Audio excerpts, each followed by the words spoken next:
इस समय हम मौजूद हैं उत्तर प्रदेश की राजधानी लखनऊ के माल विकास खंड क्षेत्र के अंतर्गत। एक गांव पड़ता है माल विकास खंड के अंतर्गत बदैया। बदैया में भी बाढ़ काफ़ी देखने को मिल रही है। लोगों के सैकड़ों बीघे जो खेती है वो बाढ़ में चली गई है। अब मैं अपने कैमरामैन से कहूँगा जरा कैमरा इधर दिखाइए। ये जो आप देख रहे हैं यहाँ पे उड़द और धान इन जैसी फसलें थी और यहाँ की जो फसलें थी पूरी तरीके से बर्बाद हो चुकी हैं। लेकिन अभी तक यहाँ पर शासन प्रशासन का कोई भी अधिकारी जांच करने के लिए नहीं आया है। बड़ी बात तो ये है कि यहाँ के अभी क्या इसके पहले भी कभी किसी भी किसान को कोई ऐसा मुआवजा नहीं मिला है, कोई ऐसी राहत के लिए सुविधा नहीं मिली है। और आज हम यहाँ कवरेज करने के लिए आए तो देखा कि वाकई में यहाँ पे लोगों के साथ में बहुत ही गलत हो रहा है और जो यहाँ की समस्याएं हैं काफ़ी बड़ी समस्या है। और आज हम यहाँ के किसानों से बात करने के लिए तैयार हैं। जो यहाँ का जो कितने बीघे की लगभग खेती है, आप देख सकते हैं कि जल स्तर इतना बढ़ चुका है कि यहाँ की सैकड़ों बीघे की खेती जो है वो पानी में डूब गई है। और हमारे साथ में जो किसान हैं, किसान के साथ में एक नेता भी हैं जो कांग्रेस से हैं और किसान पानी में खड़े हुए हैं।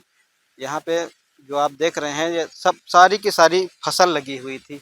किसी में धान था तो किसी में बाजरा था तो किसी में मक्का था। वो आप सामने देख सकते हैं कि मक्के की खेती थी, वो भी चली गई है, पूरी तरीके से नष्ट हो गई है। और 2 दिन से लगातार जो है जल स्तर बढ़ ही रहा है। आज हमारे साथ में बात करने के लिए भाई साहब हैं, रज्जन जी जो बदैया से हैं। मेरा रज्जन आचार नाम है। मैं बदैया का निवासी हूँ। मैं एक किसान हूँ। मेरे पिताजी भी किसानी करते थे। हमारे गांव में काफ़ी रज्जन जी आज जो हमने देखा यहाँ पे एक बाढ़ आई हुई है और बाढ़ में सैकड़ों बीघे खेती चली गई है। क्या कारण रहा, अभी तक कोई शासन प्रशासन का अधिकारी जांच करने नहीं आया? आज तक उनको जानकारी नहीं दी गई, ना मीडिया के माध्यम से, ना गांव के पंचायत के माध्यम से। सरकार को कोई जानकारी नहीं, तहसील को कोई जानकारी नहीं। जब लेखपाल से कोई बात गांव वाले हम जैसे लोग करते हैं, हमारे जो जो थोड़ा समझदार लोग हैं, चलने फिरने वाले लोग हैं, तो कहते हैं हमारे पास कोई डेटा नहीं है, सरकार की कोई जानकारी नहीं है। आज पहली बार हमने प्रयास किया आप लोगों से बात करने के लिए। आप देख सकते हैं कि अब यहाँ पे जो किसान हैं हम उनसे भी बात करेंगे। जी भाई साहब जरा बाहर आ जाइए। ये आप ही का खेत है? पीछे है इनका। अच्छा पीछे। कितने बीघे का खेत है आपका? थोड़ा सा आगे आ जाइए आप। कितने बीघे का आपका जो खेत था जो पानी में जो है बूड़ गया है, जिससे आपकी सारी फसल बर्बाद होगी, क्या कैसे? हमारे धान बुड़ गए 2 बीघा कितने बीघे? और 2 बीघा थे और वो 2 बीघा बुड़ गए और थोड़ी मक्का थी वो बुड़ गई। यही सब। अभी तक किसी उच्च अधिकारी के द्वारा इसको संज्ञान में लिया गया या नहीं लिया गया? कोई लेखपाल या उच्च अधिकारी यहाँ पे जांच करने के लिए आया कि यहाँ के जो खेती किसानी है, किसी किसान की खेती जो बूढ़ी है उसका कोई मुआवजा मिलता है? अभी तक कोई जांच करने के लिए आया? यहाँ कोई नहीं आया। इसके पहले भी बाढ़ आती होगी, इसके पहले भी क्या हुआ?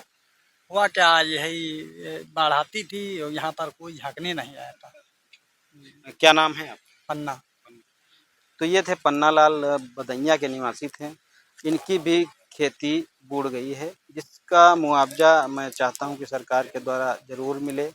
लेकिन अभी तक शासन प्रशासन इस पर आंख बांध करके बैठा हुआ, जिसके द्वारा किसानों का काफ़ी नुकसान भी हो रहा है।